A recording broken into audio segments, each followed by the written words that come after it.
કેમ છો સુરત બધાને મારા જય શ્રી કૃષ્ણ। આજે આપણે ત્યાં વિઝિટ કરી છે વિજયભાઈ।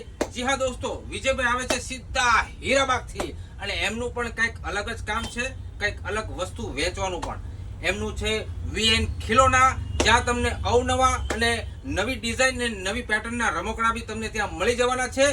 અને આજે આપણી ત્યાં વીએન ખિલોના એટલે કે વિજયભાઈ ત્યાં બેઠા બેઠા એના સ્ટોર પર વીએન ખિલોનાની અંદર રીલ જોતા હતા અને એને યાદ આવી ગયું કે આપણે પેલી લીલનની પેન્ટ લેવા માટે તો ફેશન સ્ટ્રીટમાં વિઝિટ કરવાની છે અને આપણી ત્યાં આવીને એમણે પણ લીલનના પેન્ટ અને લીલનના શર્ટ પણ બાય કર્યા છે। તો વિજયભાઈ તમને કેવું લાગ્યું? બહુ સરસ લાગ્યું છે। હું 17-18 વર્ષથી આવું છું અને લીલનના પેન્ટ અને શર્ટ આના જેવા ક્યાંય મળતા નથી બીજે। લીલનની પેન્ટ તથા લીલનના શર્ટ ધ ફેશન સ્ટ્રીટની સિવાય બીજે કશે મળતા નથી। અને વિજયભાઈનું કહેવાનું એમ છે, એ પણ હું તમને જણાવી દઉં છું કે લગભગ 17 થી 18 વર્ષથી આપણી ત્યાં કપડાં લેવા માટે આવે છે। તો સુરતીઓ, જો આપણી આઈડીને ફોલો ના કરી હોય તો હમણાં જ ફોલો કરી લો, સાથે સાથે લાઈક અને શેર કરવાનું બિલકુલ ભૂલવાનું નથી। બધા સુરતીઓને ફરીથી મારા જય શ્રી કૃષ્ણ।